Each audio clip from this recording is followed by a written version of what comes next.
Hello, friends, and welcome back to Malicious Compliance Stories. Oh, such a satisfying story for you guys. I love it when a nasty Karen gets shut down and doesn't get what they want. But before we begin, best way to support our channel is to leave comments, like, and subscribe with the turned on bell so you don't miss the new video every single day. Here we go. You have to sell me the house. Cast: Karen equals entitled person, me equals me, college student. Background: years ago when I was in college, my parents decided to sell their house and move into something smaller. Now, this was their dream home, 5 bedrooms, huge, on a small lake, and just all around a pretty sweet house on a nice lot. Now, my dad's a sales marketing guy, so the story of how we got the house is he simply knocked on the door one day, was friendly with them, and told them if they ever wanted to sell that we'd be interested. Years later, they did just that, and it was between us and another family. Blind bid and ours was higher. Baked to the present, when my parents decided to sell, kids moved out, too much house for the two of them. They ended up just directly selling to our immediate neighbor. She apparently had money, was very friendly, and we knew her pretty well. I guess she'd always liked our house. Somehow word got out, and some entitled suburban people in the neighborhood were not fans of that. Shortly before the sale, I was at home for the weekend doing laundry and watching the house and pets while my parents were away for the weekend. In the middle of the afternoon, I hear a knock on the door. I answer it to a stern-looking Karen type, and the conversation goes as follows. Karen: is this house for sale? Me: no. Karen: well, where are your parents? Stern voice: me: out. I didn't know her and didn't want to give much to her.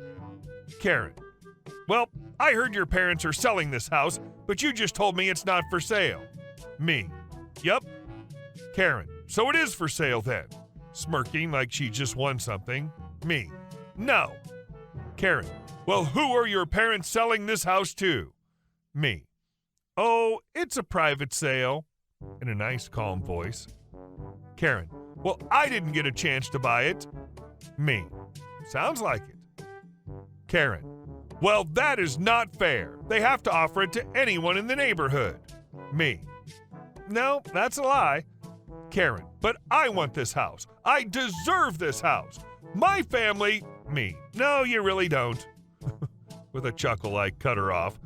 Karen: they have to sell it to me. Me: no.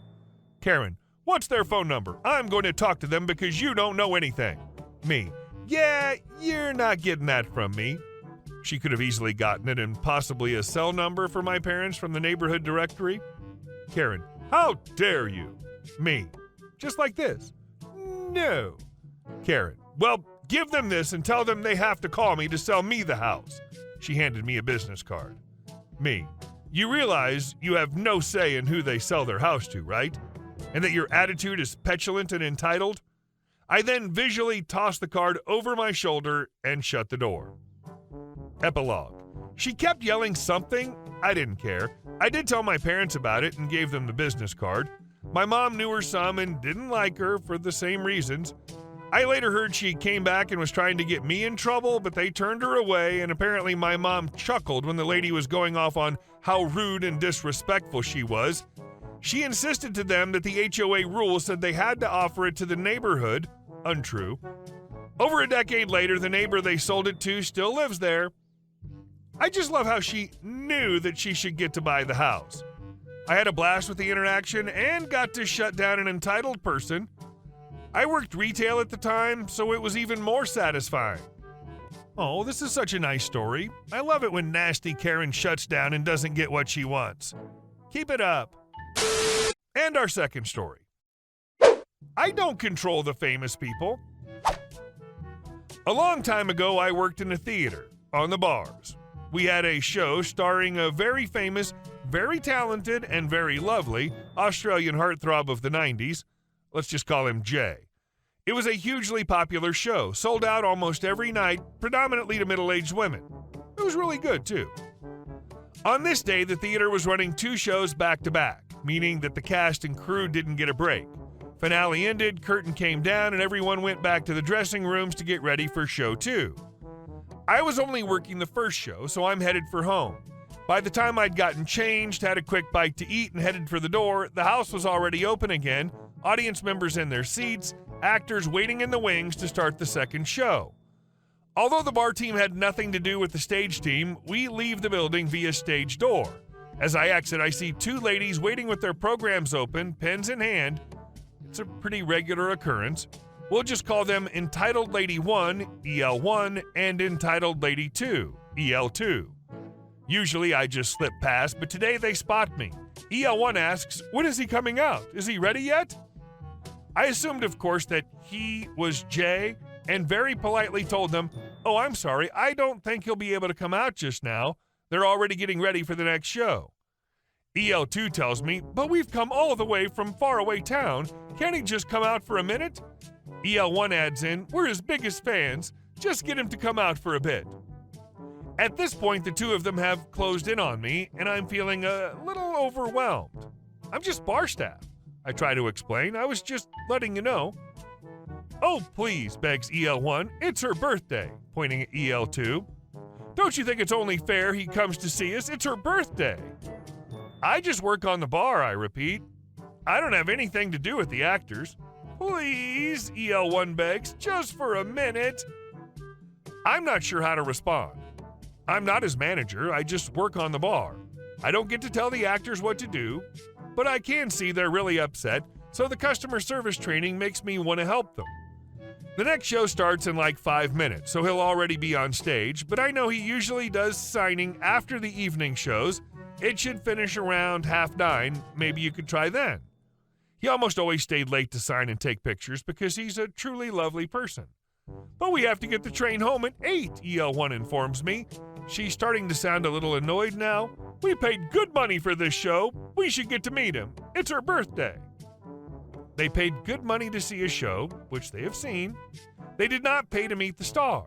Sometimes actors choose to sign programs, but the audience is in no way entitled to their time after the show. EL2 tells me again, "It's my birthday. Just go and get him." I just sort of stared at them for a minute. What on earth did they expect me to do? March into his dressing room and drag him out by the ear? I work on the bar. I'm not even allowed into the dressing room areas, let alone on the stage during a show. "I just work on the bar," I try again. "I can't go get him." Both have moved closer, although they're not touching me, but it's clear that I'm not getting past without actually pushing them out of my way. Both are looking at me like I just told them I killed their dog. EL1 tells me, "We tweeted him before the show to tell him we'd be here, so he should know. It's her birthday. Go tell him we're waiting." Firstly, he's been on stage all day, where phones are not allowed. He has not seen her tweet. Secondly, even if he has, that doesn't mean he has to go outside to meet strangers, especially as he was currently working. I really don't know how to handle it, so I said, "I'll see what I can do," and retreated to the safety of the stage door. They both smiled at that, EL1 looking particularly smug, so I buzzed stage door to let me back into the building. Stage door guy lets me in and asks if I've forgotten something, and I explain what just happened. He raises his eyebrows and glances at the screen, which clearly shows Jay on stage in full costume getting into position for the opening number. Curtains up in 3 minutes. Unless it was an emergency, stage door can't just page people during shows. Someone wanting an autograph doesn't constitute an emergency. Stage door guy shakes his head and tells me to use the other exit, usually only for actors, but just this once he let me escape that way. I found out later from stage door guy that they waited for about an hour before slinking off. I bet poor Jay received some pretty nasty tweets. Birthday or not, they shouldn't have stopped you from being able to go home. Stupid Karens. I think some people never learn anything.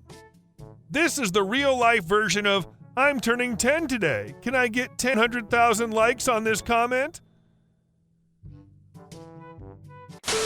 And our last story. Karen of the parking spot. A woman knocked on my door and told me I parked at her parking spot. I was confused as I was sure I parked on the visitor spot. I am living with my mom now that I'm on the break from college. She parks on the main spot and I park on visitors or on the street when there are no available spots. The woman demanded I repark my car, and I refused to do so. Instead, asking her to introduce herself, she did and said that her daughter got a parking ticket because I parked at a visitor spot.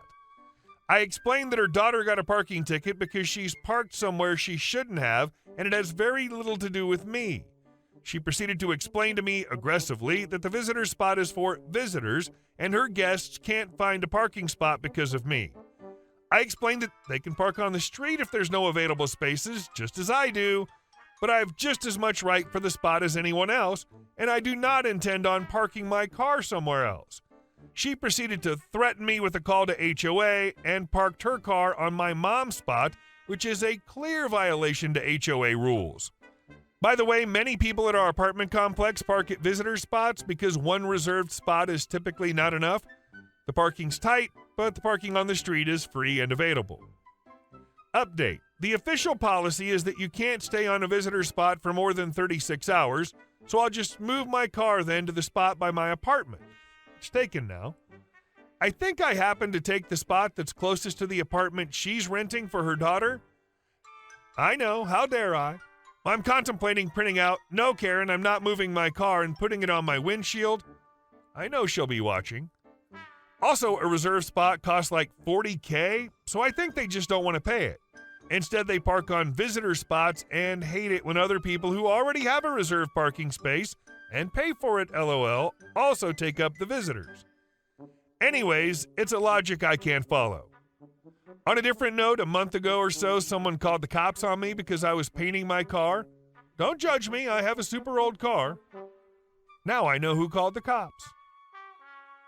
You should have taken a picture of her car and license plate parked in your mom's spot and reported the absolute shit out of it. I bet if that happened, she'd pull the car away and go inside with her little Karen tail between her legs. Hey guys, thank you all for watching the video. I'll see you in the next one.